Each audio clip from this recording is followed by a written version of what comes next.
Hello guys, good morning, good afternoon, and good evening to all. Welcome to Hartung Family Farms, and today we're going auction shopping. My dad and I are going to an auction that is within about 20 minutes of my dad's house. So there's some stuff on there, there's some decent stuff, so we're gonna go take a look at it. It is an online only auction, unfortunately.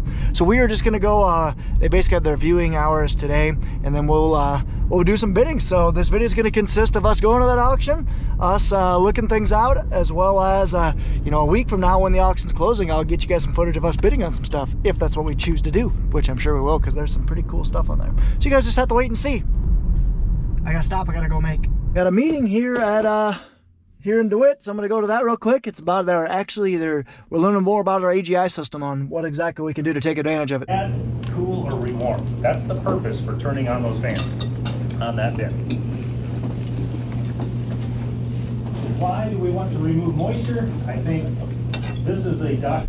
Well, that was fun. So I learned quite a bit about the system that we have. So we currently do have an AGI system on 6 of our bins. And I'm really excited about the capabilities that it has to basically take our bin managing efficiency to the next level.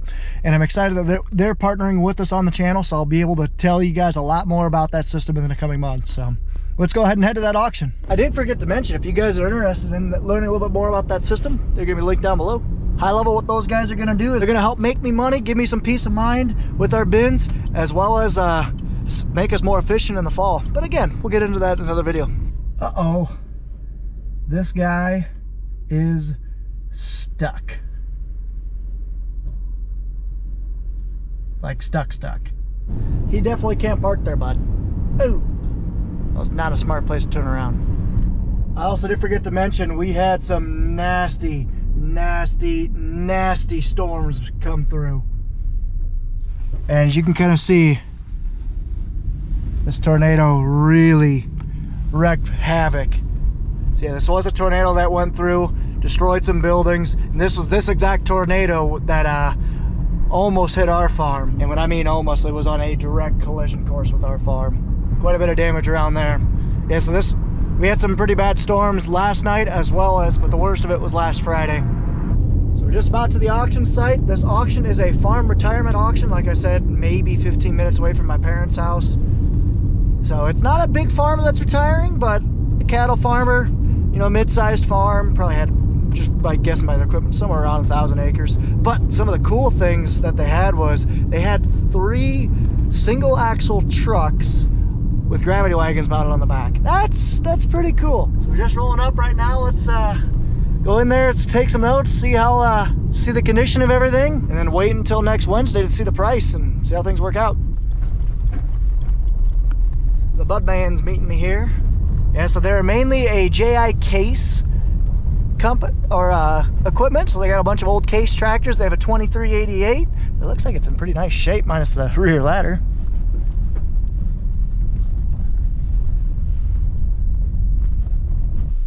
There's the budman. Let's go take a look at some things. First and foremost is what I'm looking at is this gooseneck trailer. There's the budman. How we doing? And there's Bella. Are you shaking?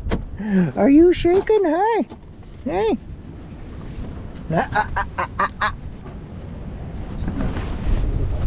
Oh, jeez. Let's go. Get in there. Let's go. You turd, I'm gonna pick you up. I told you. So what are we looking for, Budley? Just looking, huh? This thing does look pretty nice. It's a 91 Featherlight trailer, 20-footer, just by looking at it. Apologize for the breeze. Jesus. Wooden deck.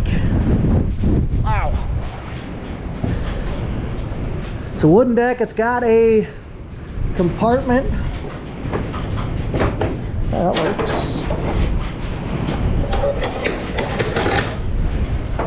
So yeah, so you can compartmentalize it. Basically, you got this gate that can split them into 2. I don't love that it's wooden. It's a little loose, but the wood doesn't look too bad. What do you think? Yeah, still windy.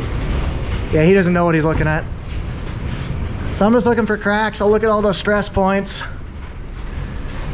Most part, everything looks pretty decent. But the biggest thing, right, Budman, is what it'll go for.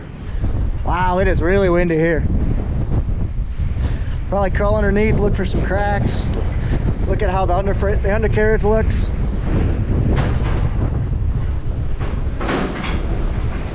For the most part, for a 30-year-old trailer, this thing looks pretty clean, honestly. Just crawling underneath, looking at the undercarriage. See how much rust and stuff's underneath. So these beams are aluminum, but the running gear is definitely not, as you can see. But the wood exit doesn't look bad. The wood floor is not bad. I'm just a little worried about this under the running gear here, because when you're looking at auction stuff, you never know what you're gonna buy, because obviously it's you're buying it whether you can drive it home or not. So you really just got to give it a good old thorough once over, and that's why it's important to look at stuff and not buy stuff sight unseen. Other than it being rusty, and that part I don't love, but other than it being rusty, it's not bad. Oh, he had this go down to his he didn't have a plug in his bed. This goes down to like your truck. You should hook it up and see if you can hook lights up to it, or we can just figure it out later. No cracks really at all. It's honestly pretty impressive for the age of the thing. They just must not have used it that much. We found 2 spots they welded, both on the flares on the back, but that's a common failure point. Yeah, pretty nice shape. We'll see what it goes for. What would you pay for it, bud man?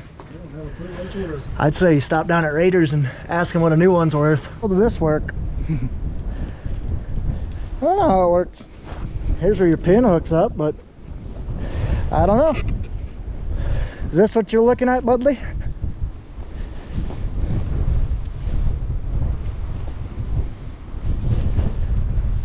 Is this a cultimulcher?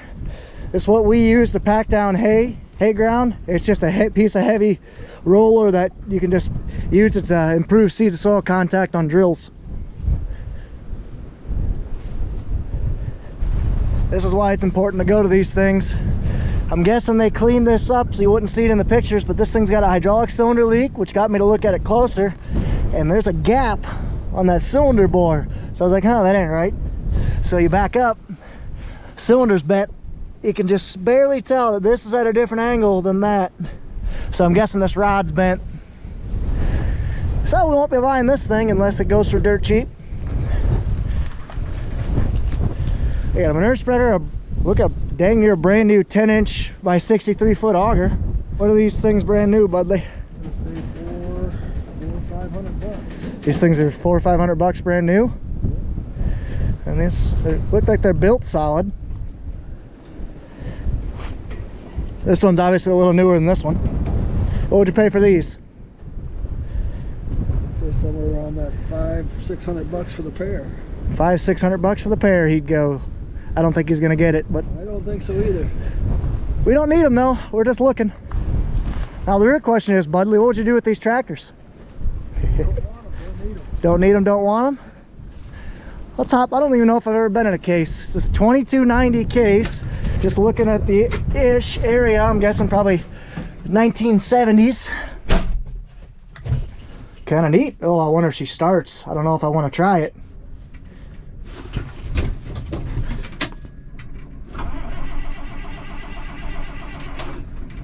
It doesn't start easy, I'll tell you that. So it looks like a semi-power shift. Here's your gear selection. And here, that took me out of park. That's how you get into gear. Throttle, maybe? Where's throttle's here. No idea what this is. I've never been in a case before, as I've mentioned. Here's your hydraulics. Wow, 4 hydraulics. PTO. Pretty simple cab, honestly. Everything you need is right here. Steering column with your blinkers. Blinkers work. Honestly, a pretty simple cab. So this is a 2290. The one behind me is a 2290. And that's a 2390. So I'm guessing that's just a little bit bigger. And you can tell that's got the little extra scoop on the hood. So probably a little bit more horsepower, a little more ponies under the hood. Got bolt-on or clamp-on duals. All 3 of these tractors do. Pretty neat. Curious what these will go for. We definitely don't need them, so we're not going to really care about them. Looks like it can go 19 mile an hour. Oh, so it's a semi-power shift. So you got 4, oh, here we go. Yeah. So yeah, so it's got 4 ranges, so 1, 2, 3, 4, and then 3 gears in between. 1, 2, 3 in between. Don't love that. Maybe you smack yourself. Those are really close together. Huh. Cool. Yeah, these are pretty neat. Never been in a case before. There's also a 930 here.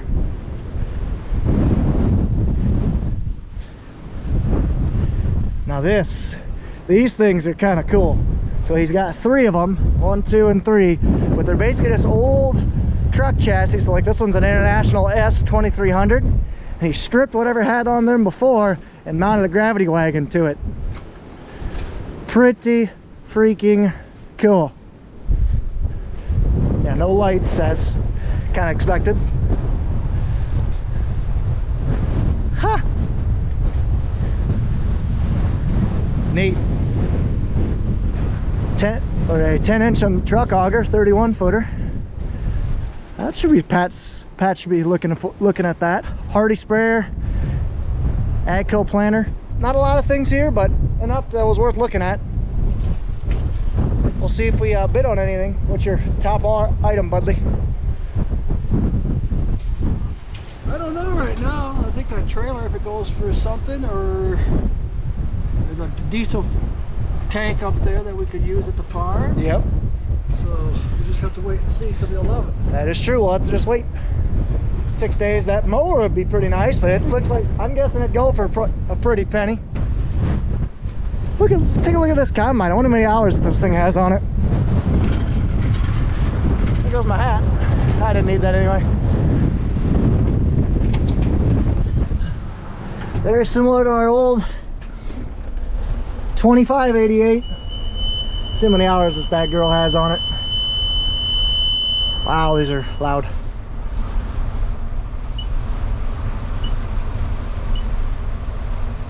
I gotta remember how to get to hours. There we are. 2,761 hours for the engine and 1,786 for the separator. Not bad. It's got hours on it, but not bad. I'm sure these aren't nice hours because you look around, he's got plenty of hills. That is for sure. Cool old combine that's 20 years old. Thank you. Well, anything else you want to look at? Like I said, not much here, but we looked at what we wanted to.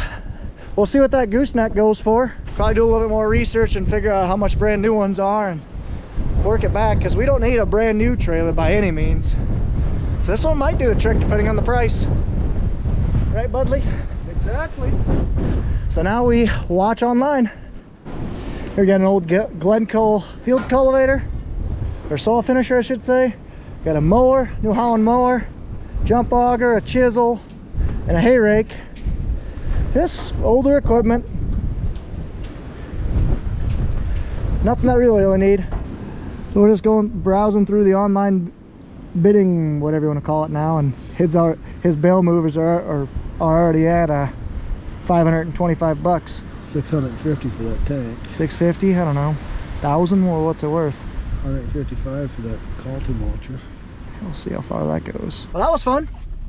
Got what we needed to know for the most part.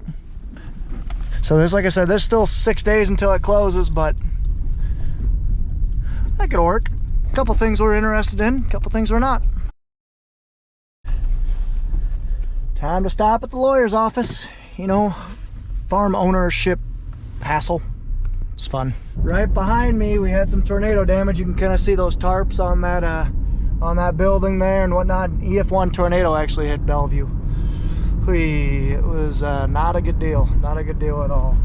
Luckily, no one was killed, but 3 people were hurt. 2 people actually got thrown into the river. Their cabin got thrown into the river. It was just a nightmare. Nightmare of a storm last Friday, that's what it was. That thing looks mobile. Hey, might be able to get something done today. Ugh, a little sloppy. A lot of sloppy in here. Before we keep going, guys, I do want to say, I received these new pair of boots from Brunt. So, they noticed how rough the conditions are on the farm. And it's like, hey, I think you use a new pair of boots. Why don't you try out ours and give it an honest review? So I think I'm going to. So I appreciate the people down at Brunt. I'll leave a link in the description for them. I believe I'm trying the Pathfinder, or it starts with a P, I forget what it is right now. But I'll wear it for a couple months and I'll give you guys an honest review at the end. Side-by-side's put back together. And a Nathan washed it. What a guy.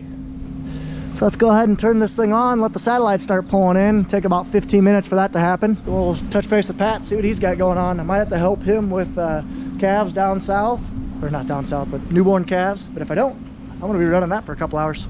And all the while, we're starting to get the equipment all ready to go. So the Steiger's getting its yearly maintenance done, oil changed, hydraulic oil flushed, I believe, whatnot, because this thing's gonna be getting on the planter. Yeah, the planter. And the AD50 actually just got fixed too.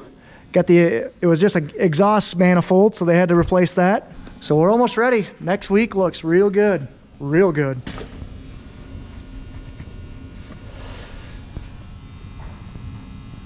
Won't worry about that, but not too shabby. High temps in the 80s. Oof. We're gonna be ready to go by the weekend, that's for sure.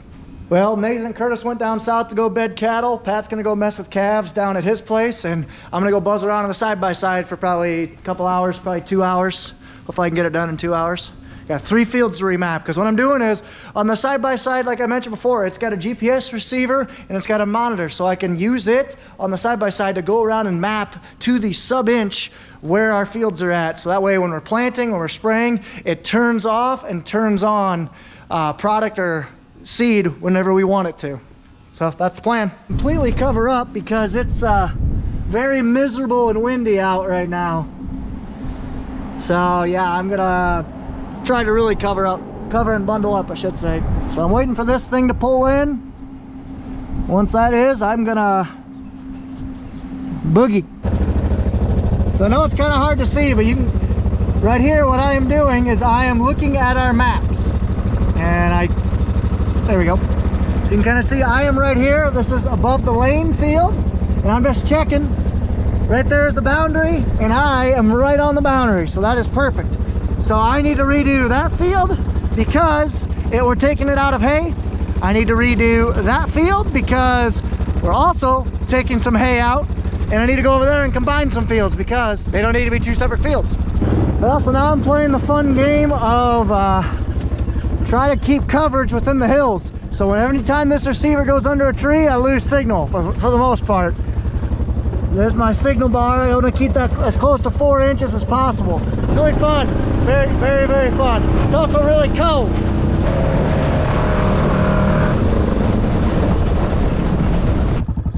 I just want to make one point. So the reason why we have waterways is to quite literally drain water and hold the soil in place. So to do that, we have grass or a very heavy root structure crop. You can kind of see there's not a lot of room for soil, honestly, as opposed to soybeans, which have roots 15 inches apart, and corn, which is 30 inches. If we just planted right through that, we'd have washouts, or basically when a big rain comes, it would take the soil with us. Because look at this. This big old valley right here probably drains 10 acres at least. 10 acres of water going to one 3-foot wide point. Yeah, that'd take a lot of soil with it. So this is us kind of doing our part to be stewards of the land, because we do have some vested value into it, because A, we can farm quicker across it if we are smooth and whatnot, and it's not like rotted out. And B, we want to keep the soil in our fields, not in our neighbors and not in the Gulf of Mexico. We want the soil to stay in our fields, so that's why we're doing it. I had to do a double take because see all this green here? It almost looked like we seeded something. Like, I know when you take out alfalfa or hay, there's usually grass and stuff that grows after that. So, I mean, that happens, but it's a pretty distinct line where we had alfalfa. I was expecting that, but like down here, I was not expecting. See that? It's pretty nuts. So it's just grass or something's just starting to grow. So we're gonna have to get on it this field once it's fit.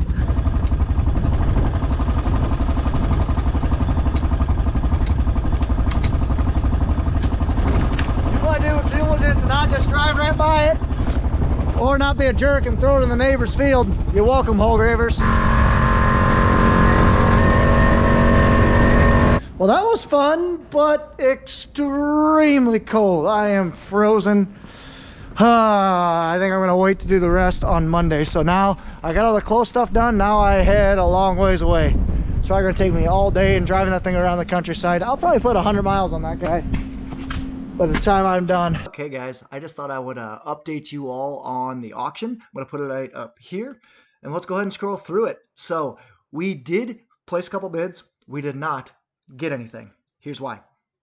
Just didn't need it. For one, the one thing we were looking at just was way too expensive. So, wife, get out of here. So the tractors went for pretty cheap for the most part, 9 grand. This one went for a lot more. I don't know why.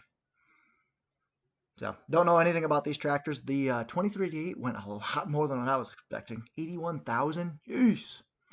Scroll down the heads. Man, don't really care. Don't really care. Planner went for a little bit more than I was expecting as well. 22,000. So we keep scrolling, keep scrolling. These trucks, someone got a steal of a deal, especially if they run $2,000 for grain wagons on wheels. Not bad. Okay, this featherlight trailer. Is it worth 11 to 12,000? Maybe. Was it worth it to us? Heck no. We would have paid 8 tops. We just don't need it that bad. So it would be nice to have a 20-foot aluminum gooseneck trailer. Don't get me wrong. But it's not perfect. It's clean, don't get me wrong, but the wood deck is not great. Don't love it. So like I said, we would have paid 8, would not have paid this much. I don't know if it's worth that much for a 30-year-old trailer, but somebody thought it was, so they bought it. And then the last thing, we'll keep scrolling. Bale wagon was $33,000. The one I got for $2,100, much better. Much better of a deal. And then lastly, yeah, there's that Batwing, $15,000. That's what I guessed. Not bad. And then lastly, bale rings, $725. Should we have gone in on that? Potentially, because that's not a bad deal for that. But just didn't need them. So anyway, thank you guys so much for watching. We'll close out it now. Back to Ron on the outro. I am going to call our day. So thank you guys so much for watching. Take care. Take it easy. Stay safe. Lots of stuff coming. Please hit that subscribe button because you aren't going to want to miss it. This guy's got an exciting thing happening. So see you guys next time. Adios.